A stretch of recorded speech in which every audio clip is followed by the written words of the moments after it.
వస్తుంది దగ్గరికి కొంచెం దగ్గర పా లాంగ్ షాట్లు తీయమాక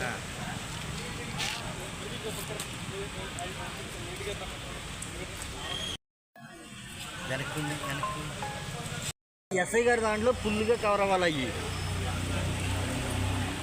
ఇంకెనకరా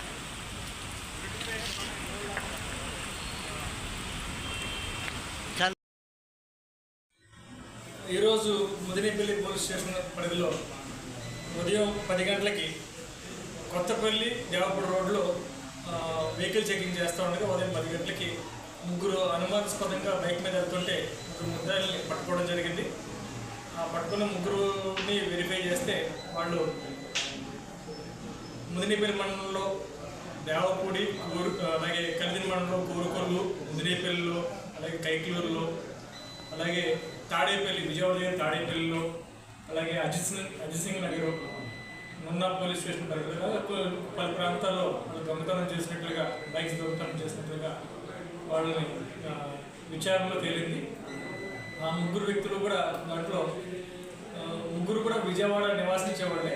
దాంట్లో ఇద్దరైతే కనుక సురేష్ జలసూత్రం సాయి సురేష్ కుమార్ అని చెప్పేసి ఇతని విజయవాడ ఆరండాలపేటలో ఉంటాడు ఇతను.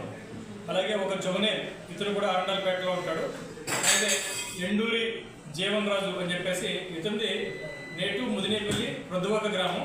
అయితే ఇతను పుట్టి పెరిగి చదువుకున్నంతా కూడా విజయవాడలోనే బాంబే కాలేజీలో ఇతను పుట్టి పెరిగి చదువుకున్న ఇంటర్మీడియట్ వరకు చదువుకున్నాడు.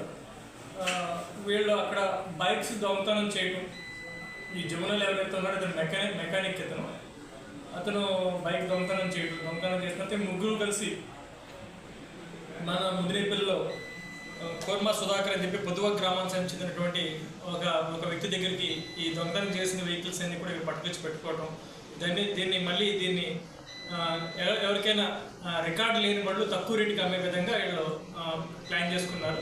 అయితే ఎస్ఐ గారు ఇది అరెస్ట్ చేసి ఈ ముగ్గురు వ్యక్తుల్ని తీసుకుని వెళ్ళి పొద్దువ గ్రామంలో సుధాకర్ ఇంటి వద్దగా దాచినటువంటి బైక్స్ అన్నిటిని కూడా రికవరీ చేయడం జరిగింది. దీంట్లో టోటల్ వర్త్ 10,55,000 ఖరీదు చేసేటువంటి వెహికల్స్ అన్ని బైక్స్, దీంట్లో బుల్లెట్ ఉంది, అలాగే జావా వెహికల్ ఉంది, అలాగే స్కూటర్స్ ఉన్నాయి. అలాగే దీంతోపాటు కలిదిని సంబంధించినటువంటి కోరుకొల్లో ఒక OnePlus మొబైల్ ఫోన్ కూడా దీంట్లో వీళ్ళు దొంగతనం చేశారు. దాన్ని కూడా రికవరీ చేయడం జరిగింది. ఈ బండ్లన్నీ కూడా మా ఎస్పీ గారు ఏలూరు జిల్లా ఎస్పీ శివప్రతాప్ కిషోర్ సార్ యొక్క ఆదేశాల మేరకు మా ఏలూరు డిఎస్పీ శ్రవణ్ కుమార్ గారి యొక్క డైరెక్షన్స్లో మా ఎస్ఐ గారు మేము ఒక 3 టీముల కింద ఏర్పడి వీళ్ళందరినీ కూడా అదుపులో చేసుకోవడం, మళ్ళీ రికవరీ చేయడం ఇవన్నీ జరిగింది. ముఖ్యంగా ముదినేపల్లి ఎస్ఐ గారు దీంట్లో చాలా కష్టపడి పనిచేశారు. మెయిన్గా వాళ్ళ యొక్క సిబ్బంది ఎవరైతే ఉన్నారో సిబ్బందిలో ముఖ్యంగా నాగబాబు, పవన్ కుమార్, శివకోటయ్య అండ్ నాగరాజు వీళ్ళిద్దరూ హోంగార్డ్స్. వీళ్ళందరూ కూడా చాలా కష్టపడి పనిచేయడంతో ఈ 18 బైకులు కూడా రికవరీ చేయడం జరిగింది. ఎవరైతే ముద్దాయిలు ఉన్నారో వాళ్ళ ముద్దాయిల్ని ఈరోజు కోర్టు ముందు హాజరుపరుస్తాం. అలాగే ముఖ్యంగా చెప్పేది ఏంటంటే ఈ తీసుకొచ్చిన బళ్ళు అనేవి కూడా మన ముదినేపల్లి మండలంలో చాలా గ్రామాల్లో రీసేల్కి పట్టుకొస్తున్నారు. ఎక్కడో దొంగతనం చేసినటువంటి బైక్ని, రికార్డు లేని బైకుల్ని 10,000కి 15,000కి అమ్మకానికి ఇక్కడ పట్టుకొచ్చి దొంగతనం చేసి ఇక్కడ అమ్ముకుంటున్నారు అన్నమాట. పట్టుకొచ్చి ఎక్కడి నుంచో విజయవాడ నుంచి వచ్చి ప్రొద్దువాక గ్రామం సంబంధించిన అక్కడ ఉండటంతో ఆ లైసెన్స్ తోటి ఇక్కడ పట్టుకొచ్చి బైకులన్నీ కూడా అమ్ముతున్నారు. ఆ బైక్ ఎవరైనా సరే రికార్డు లేకుండా ఒక వ్యక్తి కొనుక్కున్న వ్యక్తి దగ్గర నుంచి రిజిస్ట్రేషన్ చేయించుకోకుండా ఒక బైక్ తీసుకున్నట్లయితే కనుక అది మీరు కూడా కొనుక్కున్న వ్యక్తులు కూడా నేరం చేసినట్లుగానే పరిగణిస్తాం. వాళ్ళను కూడా కేసులో పెట్టడం జరుగుతుంది అనమాట.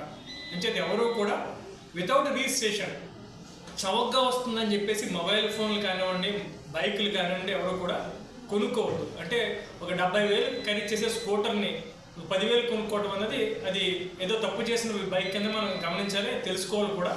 అలాగే మన బుల్లెట్ బండిని ఒక 25,000కి అమ్ముదామని ప్లాన్ చేస్తున్నారు వాళ్ళు. అంటే ఒక 1,00,000-1,50,000 ఖరీదు చేసే బైక్ని ఒక 25,000 కొంటున్నారంటే అది దొంగ బండి కింద మనం గమనించుకోవాలి. ఏ బండి కొనుక్కోవాలనుకున్న కంప్లీట్ రికార్డు ఉండాలి.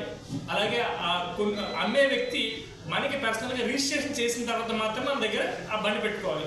అలా కాకుండా మీ బండి పోయిన వాళ్ళు కూడా అలాగే కంప్లైంట్ ఇచ్చి అక్కడ రిజిస్ట్రేషన్ చేయించుకోవాలి. అలా కాకుండా మీ బండిని ఎవరైనా దొంగిలించిన వాళ్ళు ఆ బండితోటి ఒక యాక్సిడెంట్ చేసినా, అలాగే ఏదైనా ఒక కిడ్నాప్కి కానీ ఏదైనా మర్డర్కి కానీ ప్రయత్నించి ఆ వెహికల్ కానీ వాడినట్లయితే కనుక owner of the vehicle responsible అవుతారు, గుర్తుంచుకోండి. అంచేత దయచేసి ఎవరైనా బైక్ పోయిన వాళ్ళు దాన్ని ఇమీడియట్గా పోలీసు వారిని దృష్టిలో పెట్టి కేసు కట్టించుకోవాలి. అలాగే ఎటువంటి దొంగ బైకులు కానీ తక్కువ రేటుకి వస్తున్నాయని కానీ ఎవరు కూడా బైకులు తీసుకున్న వాళ్ళందరూ కూడా కేసులోకి రావడం జరుగుతుందని చెప్పి అందరూ గమనించాలి. ముఖ్యంగా ఇటువంటి ఇంకా ఏమన్నా ప్రజల్లో ఈ బైక్స్ తాలూకా పోయిన వాళ్ళు ఎవరైనా ఉన్నట్లయితే కనుక ఎస్ఐ గారికి తెలియజేస్తే వాళ్ళకి కట్టిన బైకులన్నీ కూడా కేసులు కట్టినవన్నీ కూడా వాళ్ళకి ఇవ్వడం జరుగుతుంది. కేసులు కట్టినవన్నీ కూడా ప్రతిదీ కూడా కేసు కట్టడం జరిగింది. ఒక 2-3 బైకులు ఏవైతే ఉన్నాయో ఆ బైక్స్కి ఎఫ్ఐఆర్ లేని బైక్లు ఏవైతే ఉన్నాయో ఒక 3 బళ్ళు దాకా వాళ్ళు వచ్చి ఎవరి దగ్గర చూపించుకుంటే బండి రికార్డు వాళ్ళ రికార్డు చూపిస్తే కనుక ఆ బండి వాళ్ళకి అప్పచెప్పడం జరుగుతుంది.